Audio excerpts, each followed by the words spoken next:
படப்பிடிப்பில் சண்டை காட்சி அடிபட்டு வயிற்றில் வலி, காரில் போகும்போது தீப்பிடித்து உயிர் தப்பிய அதிசயம், வருமான வரித்துறையினர் கிடுக்குப்பிடி. இப்படி சரோஜாதேவியின் வாழ்க்கையில் கண் திருஷ்டியால் நடந்த சோகங்கள். எம்ஜிஆர் சொன்ன அறிவுரை என்ன? எம்ஜிஆர் சரோஜாதேவி சேர்ந்து நடித்த படங்கள் வெற்றி, எத்தனை படங்கள் தோல்வி என்பதை இந்த வீடியோவில் பார்க்கலாம். அடிமை பெண் படத்தில் சரோஜாதேவி ஏன் நீக்கப்பட்டார்? சரோஜாதேவி பூஜைக்கு கலந்து கொண்ட பிறகு எம்ஜிஆர் படத்திலிருந்து அவர் ஏன் நீக்கப்பட்டார்? தெலுங்கு சண்டை காட்சியில் ரோப் கட்டி எடுத்தபோது ரோப் அருந்து விழுந்தது, வயிற்றில் காயம் பட்டது எப்படி? படப்பிடிப்பு முடிந்த வீட்டுக்கு திரும்பும் பொழுது சரோஜாதேவி காரின் மீது தீப்பிடித்து எப்படி தப்பினார்? பாடல்கள் ஹிட் அடித்தும் எம்ஜிஆர் சரோஜாதேவி நடித்த அந்த மெகா ஹிட் ஆக வேண்டிய படம் ஏன் தோல்வியடைந்தது? திருடாதே படம் தாமதமானதால் சரோஜாதேவி வருத்தப்படுவார் என்று நாடோடி மன்னன் படத்தில் நடிக்க வைத்தாரா எம்ஜிஆர்? அடிமை பெண் படத்தில் ஜெயலலிதா, சரோஜாதேவி, KR விஜயா நடித்திருந்தால் எப்படி இருக்கும்? சரோஜாதேவியின் கார் விபத்து என்று கேள்விப்பட்டவுடன் எம்ஜிஆர் ஓடோடி சென்று செய்த உதவி என்ன? ஒரு படத்தில் சரோஜாதேவி எம்ஜிஆர் படப்பிடிப்பில் பேசாமல் தன்னுடைய வசனங்களை மட்டும் பேசிவிட்டு சென்றது எந்த படம்? என் கடமை திரைப்படம் பாடல்கள் முத்து முத்தாக இருந்தது, ஏன் படம் வெற்றியடையவில்லை? இது போன்ற சம்பவங்களை தான் இந்த வீடியோவில் பார்க்க போறோம். வாங்க நிகழ்ச்சிக்குள்ள போகலாம். திரையில் சரோஜாதேவியின் தோற்றம் நமது கலாச்சாரத்தை விட்டுக் கொடுக்காத நாகரிகமான கவர்ச்சியுடன் இருக்கும். விளக்கெண்ணை விட்டு தேடி பார்த்தாலும் எந்தளவும் கவர்ச்சி காண முடியாது. கொஞ்சம் வசன உச்சரிப்பு ஆகியவற்றை விட நாம் ஆச்சரியமாக பார்ப்பது இரண்டு பெரும் நட்சத்திரங்களான மக்கள் திலகம், நடிகர் திலகம் உச்சம் பெற்று நின்ற காலத்தில் இருவரில் யாராவது ஒருவருக்குத்தான் ஜோடியாக நடிக்க முடியும். ஏதாவது ஒரு கூடாரத்தின் அடையாளத்துக்குள் போனால் மட்டும்தான் நீடிக்க முடியும். கூடாரம் மாறி நடிக்க முடியாது என்பதற்கு நகைச்சுவை நடிகர்களும் கூட விதிவிலக்கு கிடையாது. தனது சாமர்த்தியமான ஆளுமையால் முதலில் இதை மாற்றியவர் சரோஜாதேவி தான். அதுவும் எம்ஜிஆர், சிவாஜி ஆகிய இருவருடைய மிக சிறந்த படங்களிலும் இவரே கதாநாயகியாக நடித்திருக்கிறார். அது மட்டுமல்ல, அன்றைக்கு இந்த இரு பெரும் நட்சத்திரங்களை தாண்டி ஜெமினி கணேசன், கன்னடத்தில் ராஜ்குமார், தெலுங்கில் NTR என கலை உலகில் பல முன்னணி கதாநாயகர்களுக்கு அசோகன் உட்பட அறிமுக கதாநாயகர்கள் கூட கரம் கொடுத்திருக்கிறார் சரோஜாதேவி. என்றால் கிளாமர் ரோல் தான் பண்ணுவார் என்று எண்ணிக்கொண்டிருந்த பலரையும் இல்லை நடிப்பிலும் ராட்சசி என்று நிரூபிக்கப்பட்ட படங்கள் கல்யாண பரிசு, தாமரை நெஞ்சம், குலவிளக்கு போன்ற படங்களில் இளமையிலேயே நடிப்பில் முத்திரை பதித்தவர் சரோஜாதேவி. புரட்சி தலைவருடன் சரோஜாதேவி நாடோடி மன்னன் படம் நடித்து கொண்டிருந்த போது சரோஜாதேவி தமிழில் 3 நாயகிகளில் ஒருவராக நடித்தார். பானுமதி முதல் கதாநாயகி, 2வது கதாநாயகியாக MN ராஜம், 3வது கதாநாயகியாக சரோஜாதேவி. நாடோடி மன்னன் படத்தில் வந்ததே ஒரு தனிக்கதை. எம்ஜிஆருடன் திருடாதே படத்திற்காக சரோஜாதேவிக்கு மேக்கப் ஸ்கிரீன் டெஸ்ட் எடுத்தார்கள். அதற்கு மேல் எந்த நடவடிக்கையும் எடுக்கப்படவில்லை, படப்பிடிப்பும் நடக்கவில்லை. அது எம்ஜிஆருக்கு சங்கடத்தை உண்டாக்கியது. சரோஜாதேவிக்கு உதவ வேண்டும் என்பதற்காகவே நாடோடி மன்னன் படத்தில் அவருக்காக ஒரு கேரக்டரை உருவாக்கினார். பானுமதி இறந்த பிறகு கதாநாயகியை உருவாக்கியது தனிக்கதை. சரோஜாதேவி வரும் பகுதிகள் முழுவதையும் வண்ணத்தில் படமாக்கினார். எம்ஜிஆர் தயாரித்த இயக்கிய படமாயிற்று.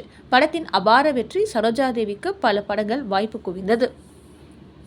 இப்படித்தான் நாடோடி மன்னன் படத்தின் வெற்றி வாய்ப்பு சரோஜாதேவிக்கு கிடைத்தது. பானுமதி MN ராஜத்தை ஓரம் கட்டிய சரோஜாதேவி ரசிகர்களால் அன்று முதல் எம்ஜிஆருக்கு ஏற்ற பொருத்தமான ஜோடி கிடைத்துவிட்டார் என்று எல்லோரும் பாராட்டினார்கள். படம் வெற்றி விழா கொண்டாடிய இடங்களில் எல்லாம் சரோஜாதேவிக்கு மிகுந்த உற்சாகத்தையும் கரகோஷத்தையும் கொடுத்து உறுதி செய்தார்கள் ரசிகர்கள். அதே சமயம் பானுமதி கலைவாணரங்கத்தில் நடந்த வெற்றி விழாவை தவிர மற்ற எல்லா ஊர்களிலும் அவர் கலந்து கொள்ளவில்லை. ஆகவே எம்ஜிஆர் ஜோடியாக சரோஜாதேவி தான் நிலைத்து புகழ் பெற்றார் என்று ரசிகர்கள் கொண்டாடி மகிழ்ந்தார்கள். சரோஜாதேவியின் நடிப்பு பாணி, முகபாவனை மற்றும் உணர்ச்சிமிக்க நடிப்பால் புகழ்பெற்ற இவர் எந்த கதாபாத்திரத்தையும் உயிர்ப்பிக்கும் திறன் கொண்டவராக அறியப்பட்டார். ஒரு நாளில் 18 மணி நேரம் வரை படப்பிடிப்பில் பங்கேற்று ஒரே நேரத்தில் 30 படங்களில் நடித்து சாதனை படைத்தார். சரோஜாதேவிக்கு நடந்த விபத்து 30 வருடங்களுக்கு முன் பெங்களூர் பிலோமணியம் மருத்துவமனையில் நடிகை சரோஜாதேவி அப்பெண்டிக்ஸ் ஆபரேஷன் முடித்து சிகிச்சை பெற்றார். நல்ல உடல் நலத்துடன் இருந்த சரோஜாதேவிக்கு திடீரென்று என்ன ஆனது என்று செய்தியாளர்கள் கேட்டதற்கு முன்பே வயிற்று வலி இருந்ததா என்று செய்தியாளர்கள் கேட்டார்கள். அதற்கு சரோஜாதேவி, எனக்கு வாழ்க்கை பிடிக்கவே இல்லாமல் இருந்தது. மன அமைதிக்காகவும் பலரும் வேண்டுகோளுக்காகவும் தொடர்ந்து சினிமாவில் நடித்து வந்தேன். 5 தமிழ் படங்களிலும் 2 கன்னட படங்களிலும் 2 தெலுங்கு படங்களிலும் நடித்து வந்தேன். எம்ஜிஆர் அவர்களும் உன் கணவரின் நினைவு உன்னை வடித்து கொண்டிருக்கிறது, மீண்டும் நீ சினிமாவில் நடிக்க வேண்டும் என்று கேட்டுக்கொண்டார். அந்த தெய்வத்தின் உத்தரவை என்னால் மீற முடியவில்லை, அதனால்தான் நடிக்க வந்தேன் என்று சொன்னார். அதன் பிறகு தெலுங்கு படம் ஒன்றில் போலீஸ் அதிகாரியாக நடித்து வந்தபோது நான் அதற்கு என் உடல் நலத்தை விட நடிப்பு தொழில் மிக முக்கியத்துவம் என 1 மாதம் ஓய்வெடுத்தால் போதுமா என்று கேட்டேன். இப்போது கொடுத்துள்ள தெலுங்கு பட காட்சிகளை முடித்து சிகிச்சை பெறுகிறேன் என்று கூறிவிட்டேன். பெங்களூர் ராம்நகர் பகுதியில் நடைபெற்ற தெலுங்கு படப்பிடிப்பில் கலந்து கொண்டு காரில் பெங்களூருக்கு திரும்பிக் கொண்டிருந்த போது பெரிய விபத்துக்குள்ளாக இருந்தேன். காரில் வந்து கொண்டிருந்த போது திடீரென்று ஷார்ட் சர்க்கியூட் காரில் மின்சார கசிவு ஏற்பட்டு புகைய ஆரம்பித்து விட்டது. காரில் தீ பிடிக்கின்ற நிலைமையில் பயங்கரமாக காரில் புகை கிளம்பியது. சமயோசிதமாக கார் டிரைவர் காரை நிறுத்தி பெட்ரோலை ஆஃப் செய்தார்.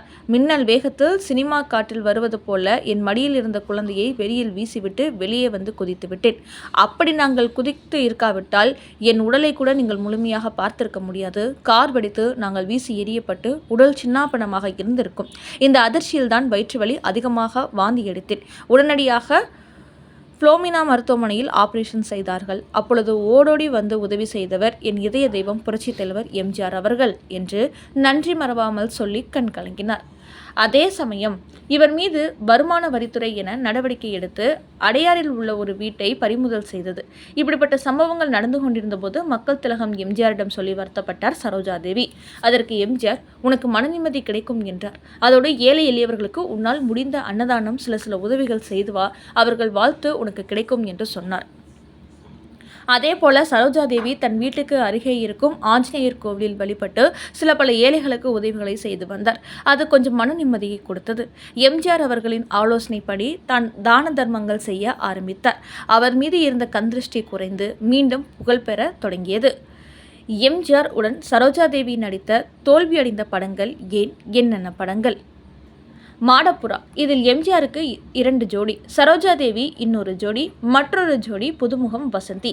2 நாய்களும் மனதில் நிற்க முடியாத வலிமையில்லாத கதையமைப்பு. இதனால் இப்படம் தோல்வியை தழுவியது.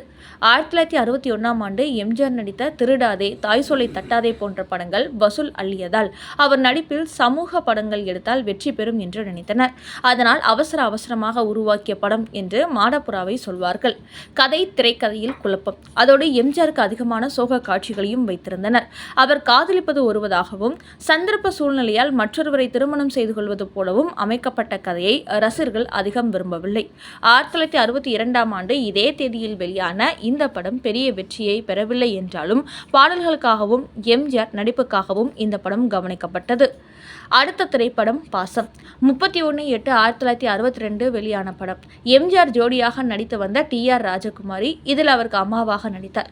மாறுபட்ட பணியில் வசனம் குறைவாக பேசி புதுவிதமான நடிப்பை வெளிப்படுத்தியிருந்தார். ஆனால் எம்ஜிஆர் இறந்து போவதை ரசிகர்கள் ஒத்துக்கொள்ள முடியவில்லை. சரோஜாதேவி இருந்தும் அந்த படம் வெற்றியடையவில்லை. அடுத்த திரைப்படம் 13/3/1964 அன்று வெளிவந்த என் கடமை. இந்த திரைப்படத்தில் த்ரில்லர் படமாக வெளிவந்தது. பாலாஜி வில்லனாக எம்ஜிஆருடன் நடித்த ஒரே படம். விஜயலட்சுமி எம்ஜிஆரின் தங்கையாக நடித்திருந்தார். பாடல்கள் அத்தனையும் தேனாக இனித்தது. அரசியல் காரணங்களுக்காக இந்த படம் சரியாக போகவில்லை.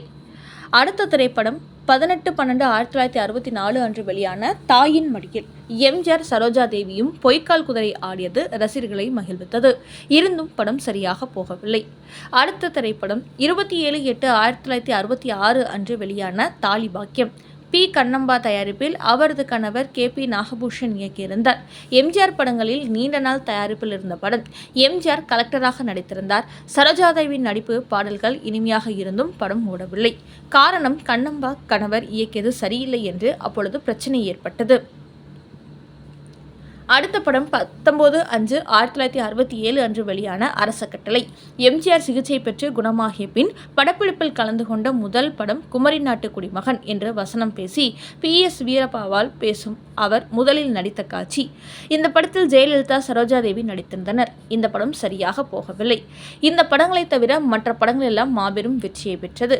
அப்படி வெற்றி பட்டியலில் இணைந்த படங்கள் நாடோடி மன்னன், திருடாதே, தாய் சொல்லை தட்டாதே, எங்க வீட்டு பிள்ளை, படகோட்டி, தாயை காத்த தனியன், குடும்பத் தலைவன், பணத்தோட்டம், தர்மம் தலை காக்கும், பெரிய எடுத்த பெண், நீதிக்கு பின் பாசம், பணக்கார குடும்பம், தெய்வத்தாய், அன்பே வா, பறக்கும் பாவை, கலங்கரை விளக்கம், ஆசை முகம், நான் ஆணையிட்டால், நாடோடி, பெற்றால்தான் பிள்ளையா, அரச கட்டளை ஆகிய படங்கள் வெற்றி பட்டியலில் இணைந்த படங்களாகும்.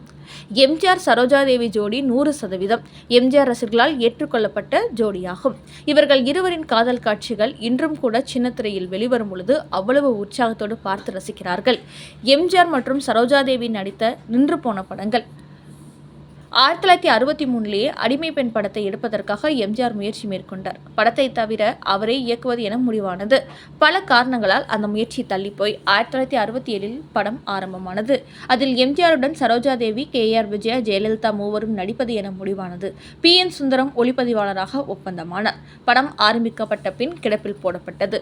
அதன் பிறகு அடிமை பெண் குறித்து எந்த செய்தியும் வரவில்லை. எம்ஜிஆர் சரோஜாதேவி நடித்த அடிமை பெண் படம் கைவிடப்பட்ட ஓராண்டு கழித்த பின் மீண்டும் அடிமை பெண் பட வேலைகளை எம்ஜிஆர் தொடங்கினார். இந்த முறை RM வீரப்பன், லக்ஷ்மணன், NKT சாமி உள்ளிட்டவர்கள் கதையில் நிறைய மாற்றங்கள் செய்தனர். எம்ஜிஆருக்கு அதே இரட்டை வேடம், 3 நாயகிகள் என்பதிலும் மாற்றமில்லை. ஆனால் சரோஜாதேவி, KR விஜயாவுக்கு பதில் ஜெயலலிதா 2 வேடங்களில் நடித்தார். 3வது நாயகியாக ராஜஸ்ரீ ஒப்பந்தம் செய்யப்பட்டார். எம்ஜிஆருக்கு ராசியாக அமைந்த இயக்குனர் K. சங்கர் படத்தை இயக்குவது என முடிவானது. திரைக்கு வராத எம்ஜிஆர், சரோஜாதேவி நடித்த அடிமை பெண். எம்ஜிஆரை வைத்து மட்டும் இவர் 8 திரைப்படங்கள் இயக்கியுள்ளார். ஒரு கட்டத்துக்கு பின் வருவான் வடிவேலன், தாய் மூகாம்பிகை, நம்பினோர் கெடுவதில்லை என 10க்கும் மேற்பட்ட பக்தி படங்களை இயக்கினார். 60களில் எம்ஜிஆரின் மனம் கவர்ந்த இயக்குனராக இருந்ததால் அமைப்பெண்ணை இயக்கும் பொறுப்பு K. சங்கரிடம் ஒப்படைக்கப்பட்டது. திரைக்கு வராத எம்ஜிஆர், சரோஜாதேவி நடித்த அடிமை பெண். சரோஜாதேவி, KR விஜயா நடிப்பில் தொடங்கப்பட்ட அடிமை பெண் ஏன் கிடப்பில் போடப்பட்டது? அவர்களுக்கு பதில் இரட்டை வேடம் ஜெயலலிதாவுக்கு எப்படி கிடைத்தது என்பதெல்லாம் இன்றும் விடை தெரியாத கேள்விகள். இத்தனைக்கும் எம்ஜிஆர், சரோஜாதேவி, KR விஜயா இடம்பெறும் அடிமை பெண் படப்பிடிப்பு புகைப்படங்கள் பத்திரிகைகளில் வெளிவந்தன. அதன் பிறகே படம் கைவிடப்பட்டது. அதேபோல காவல்காரன் படத்திலும் சரோஜாதேவி முதலில் தேர்வு செய்யப்பட்டார். பூஜைக்கு கூட கலந்து கொண்டார். ஆனால் அந்த வாய்ப்பை ஜெயலலிதா தட்டி பறித்து விட்டார். மனைவி என்ற பெயரில் பூஜை போட்ட அந்த படம் பிறகு காவல்காரனானது. காலத்தால் மறக்க முடியாத காதல் ஜோடி புரட்சி தலைவரும் அபிநய சரஸ்வதி என்றால் அதை மறுப்பதற்கு இங்கு யாரும் உள்ளனரா?